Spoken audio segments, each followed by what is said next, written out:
Max TV ప్రేక్షకులందరికీ కూడా నా నమస్సుమాంజలి. నా పేరు రత్న, యోగా ఇన్స్ట్రక్టర్ అండ్ ట్రైనర్ని. ఈరోజు వీడియోలో మనం ఆడవాళ్ళకి బాగా ఉపయోగపడే వీడియో అండి. PCOD, PCOS, period issues. So ఇప్పుడున్న కాలేజీ పిల్లల దగ్గర నుంచి పెద్దవాళ్ళ వరకు కూడా ఫేస్ చేస్తున్న ప్రాబ్లం ఏంటంటే పీసీఓడి, ఇర్రెగ్యులర్ పీరియడ్స్. అంతే ఎందుకండి, అసలు 8 ఇయర్స్ నుంచి కూడా మెచ్యూర్ అవుతున్నారు, ప్రీ మెచ్యూర్ అవుతున్నారు. సో దానికి కారణం food, junk food. First of all food habits మార్చుకోవటం ద్వారా వాళ్ళ యొక్క లైఫ్ స్టైల్, అంటే వాళ్ళు లైఫ్ స్టైల్ అంటే వాళ్ళు ఏం తింటున్నారు, ఎప్పుడు తింటున్నారు, ఎలా తింటున్నారు అనేది వాళ్ళ యొక్క ఆ డిక్షనరీలోనే కరెక్ట్గా లేదనమాట. అంటే ఇప్పుడు ఏ ఫుడ్ తినాలి, ఏదో కళ్ళకు కనిపించింది, టేస్ట్ ఉన్నా లేకపోయినా తినేయటం. అన్ని లైఫ్ స్టైల్ మాడిఫికేషన్ చేసుకున్నారంటే, అంటే మోడల్గా వాళ్ళు మార్చేసుకున్నారు. మార్చుకుంటే బాగానే ఉంటుంది, డ్రెస్ మార్చుకున్నంత ఈజీ కాదు కండి లైఫ్ స్టైల్ మార్చుకోవటం. దానివల్ల ఏమవుతుంది, హెల్త్ ప్రాబ్లమ్స్ అనేవి వస్తున్నాయి. ముఖ్యంగా కాలేజీ పిల్లలకి కానివ్వండి, ఇప్పుడు ఉమెన్స్కి ఎక్కువ ఫేస్ చేస్తున్న ప్రాబ్లమే మనం ఈ పీసీఓడి. ఇది ఎందుకు వస్తుందంటే ఫస్ట్ ఆఫ్ ఆల్ ఫుడ్ హ్యాబిట్సే అని చెప్పాం. ఆ హ్యాబిట్స్ అనేవి మీరు కంపల్సరీగా చేంజ్ చేసుకోవాలి. హెల్దీ ఫుడ్ తీసుకోవటం. మనం ఎప్పుడు కాలేజీ వర్క్ బిజీ, ఏదో ఒక బిజీలో ఉంటూనే ఉంటాం. హౌస్ వైఫ్స్ వచ్చేసరికి వాళ్ళు ఏం చేస్తూ ఉంటారు, వాళ్ళు ఇంట్లో వాళ్ళకి వండి పెట్టడమే సరిపోతుంది, కానీ వాళ్ళు టయానికి ఫుడ్ అనేది తీసుకోరు. సో మెయిన్ థింగ్, ఉమెన్స్ అనే వాళ్ళు time to time food, healthy food అనేది తీసుకుంటే కొంచెం ఈ పీసీఓడి, పీసీఓఎస్, ఇర్రెగ్యులర్ పీరియడ్స్ని తగ్గించవచ్చు. అయితే ఏ డాక్టర్ దగ్గరికి వెళ్ళినా ఫస్ట్ వాళ్ళు ఏం చెప్తున్నారంటే యోగా చేయండి, పీసీఓడి తగ్గుతుంది, లేకపోతే పీరియడ్స్ రెగ్యులర్గా వస్తాయి, ఆ ప్రాబ్లమ్స్ మెన్స్ట్రల్స్ ప్రాబ్లమ్స్ ఉన్నా కూడా పోతాయని. అవునండి, యోగానే ఎందుకు చేయాలి? సో యోగా చేస్తే ఏమవుతుందంటే మనం ఇక్కడ బ్రీతింగ్ అనేది కంపల్సరీగా, బ్రీతింగ్తో పాటు ఎక్సర్సైజెస్ అవన్నీ కూడా చేస్తాం. యోగా సెషన్ అంటేనే మనం బ్రీతింగ్ ఎక్సర్సైజెస్ కూడా చేస్తాం. సో బ్రీతింగ్ చేయటం ద్వారా, ఎప్పుడైతే మనం ప్రాపర్గా బ్రీతింగ్ ఎక్సర్సైజ్ చేయటం ద్వారా ప్రతి సెల్కి, మజిల్కి, టిష్యూకి, టెండాన్స్కి అన్నిటికి కూడా ఆక్సిజన్ అనేది వెళ్తుంది. సో దానివల్ల ఏమవుతుందంటే మనకున్న ప్రాబ్లం అనేది తగ్గటానికి అవకాశం ఉంటుంది.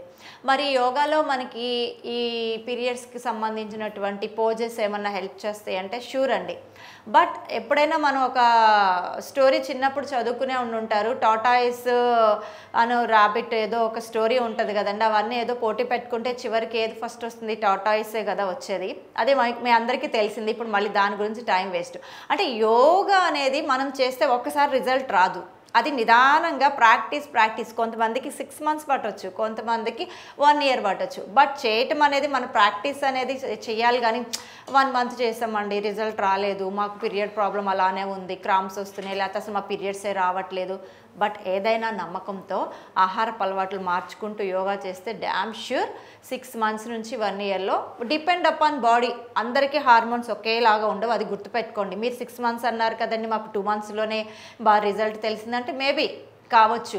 సో హార్మోన్స్ అనేవి అందరికీ ఒకేలా ఉండవు కాబట్టి, సో మ్యాక్సిమం మనం చెప్పుకునేది 6 months లేదా 1 yearలో ఖచ్చితంగా చేంజ్ అనేది వస్తుంది. మరి ఏమేమి ఎక్సర్సైజెస్ యోగాలో హెల్ప్ అవుతాయో చూద్దామండి.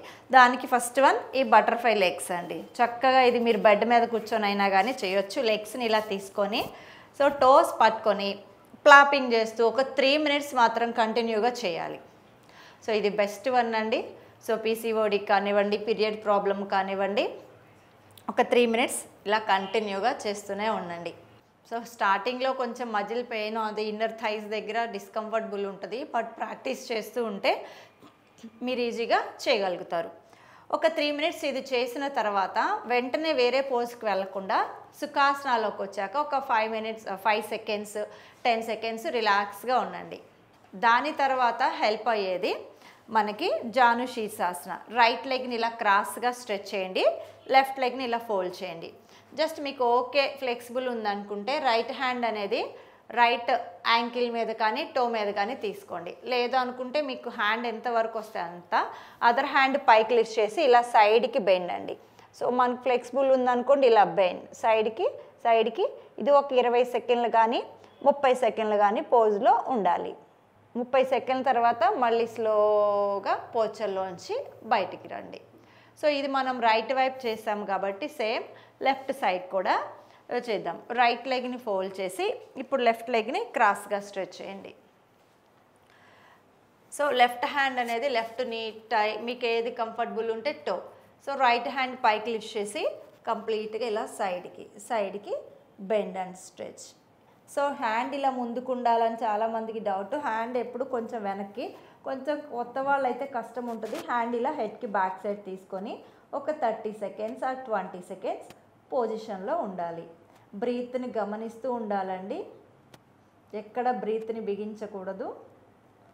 నా స్లోగా 20 సెకండ్స్ తర్వాత బ్యాక్ వచ్చి మళ్ళీ ఒక 5 సెకండ్స్ సుఖాసనలో రిలాక్స్గా కూర్చోండి. అంటే ఇలా చేయటం ద్వారా పోజ్ చేసి 5 సెకండ్స్, పోజ్ చేసి 5 సెకండ్స్ ఉంటే మీకు ఎక్కడైనా మజిల్స్ క్రాంప్ పట్టినట్టున్నా కానీ, ఏదైనా ఇబ్బందిగా ఉన్నా కానీ మళ్ళీ వెంటనే మజిల్స్ అన్నీ కూడా సెట్ అవుతాయి. సో ఈ 2 పోజులతో పాటు ఇంకొక పోజు, లెగ్స్ 2 కూడా ఇలా స్ట్రైట్గా స్ట్రెచ్ చేయండి. హ్యాండ్స్ 2 పైకి లిఫ్ట్ చేసి స్లోగా మీరు ఎంతవరకు బెండ్ అవ్వగలరో ఇలా కంప్లీట్గా ఫార్వర్డ్ ఫార్వర్డ్ ఫార్వర్డ్ ఫార్వర్డ్, మీరు బెండ్ అయినంత వరకు బెండ్ అయ్యి పొజిషన్లో హోల్డ్ చేయండి ఒక 20 సెకండ్స్ ఆర్ 30 సెకండ్స్. సో నా స్లోగా హ్యాండ్స్ 2 మళ్ళీ పైకి లిఫ్ట్ చేసి హ్యాండ్స్ని బ్యాక్ తీసుకొని ఒక 5 సెకండ్స్ రిలాక్స్ అవ్వండి. సో ఒక 5 సెకండ్స్ తర్వాత మళ్ళీ సుఖాసనాలోకి రండి. ఈ 3 పోజులను కూడా రెగ్యులర్గా చేస్తూ ఉంటే కనుక మీకు పీసీఓడి ప్రాబ్లమ్స్, పీరియడ్ ఇష్యూస్ ఏమన్నా ఉంటే అవన్నీ తగ్గుతాయి. ఫస్ట్ ఆఫ్ ఆల్ ఇది చేయటం ఎంత అవసరమో మీరు మంత్లీ వన్స్ అయినా ఫాస్టింగ్ అనేది ఉండండి. ఫాస్టింగ్ అంటే ఉపవాసం అండి. అది మీరు ఫ్రూట్లు తీసుకుని ఉంటారా, లేకపోతే జ్యూసెస్తో ఉంటారా, లేకపోతే ప్లెయిన్ వాటర్తో ఉంటారా. సో కంపల్సరీ మీ ఆహారపు అలవాట్లను మీరు ఎప్పుడైతే మార్చుకుంటారో ఖచ్చితంగా మీ ఆరోగ్యం అనేది మీ చేతుల్లోనే ఉంటుంది. అప్పటి వరకు మనం ఎన్ని హాస్పిటల్స్కి వెళ్తున్నా ట్యాబ్లెట్లు వేసుకొని లేనిపోయిన ఇంకా సైడ్ ఎఫెక్ట్స్ రావటమే తప్పనిచ్చి. సో పీరియడ్స్ ఇష్యూస్ ఎప్పుడైతే ఏ అమ్మాయికి అయితే కంట్రోల్లో ఉంటాయో వాళ్ళంత హెల్తీ అనేది ఇంకెవరు కూడా ఉండరు. డబ్బులు ఎట్లయినా వస్తాయండి. బాహ్య అందం కన్నా కూడా, అంటే బయటికి కనిపించే అందం కన్నా లోపల మనకున్న అనారోగ్య సమస్యలు కనుక మనం తగ్గించుకుంటే మనంత ఆరోగ్యవంతులు కూడా ఎవరు కూడా ఉండరు. సో మరి ఈ పీరియడ్స్కి సంబంధించి ఈ 3 కనుక రెగ్యులర్గా చేస్తూ చక్కగా నెలకొకసారి ఉపవాసం, ఆహారపు అలవాటులో ఒక పూట మీరు తినే 3 మీల్స్లో ఏదో ఒక మీల్లో ఒకటి న్యాచురల్గా ఫ్రూట్స్ కానివ్వండి, ఏవైనా నట్స్ కానివ్వండి, నానబెట్టి నట్స్ అంటే, లేదా స్పౌట్స్ మొలకలు కానివ్వండి తీసుకుని తింటూ ఉంటే మీకు నిదానంగా ఈ పీరియడ్స్ ప్రాబ్లమ్స్ అనేవి రావు. ఎప్పటికీ కూడా మీరు అంటే ఈ 1 నెల తినేసి ఆ తర్వాత ఆపేయొచ్చు అంటే లేదు కదండి. ఎప్పుడు మనం ఆరోగ్యంగా ఒకరోజు ఉంటే సరిపోతుందా? మనం కూడా 365 రోజులు ఆరోగ్యంగా ఉండాలనే అనుకుంటాం. ఎప్పుడు హాస్పిటల్కి వెళ్ళాలి, ఈ నెల ఏమొద్దు వచ్చే నెల హాస్పిటల్కి వెళ్ళాలని రాసుకోం కదా. సో మీరు ప్రతిరోజు కనుక ఒక డైట్లో అంటే ఒక మీల్లో ఆహారపు అలవాట్లో న్యాచురల్ ఫుడ్ తీసుకుంటూ ఉంటే ఫ్యూచర్లో కూడా ఎప్పుడు కూడా మీకు ఈ పీరియడ్స్కి సంబంధించిన సమస్యలు అనేవి రావు. ఓకే అండి, ఉంటాను. నమస్తే. నేను మీ రత్న.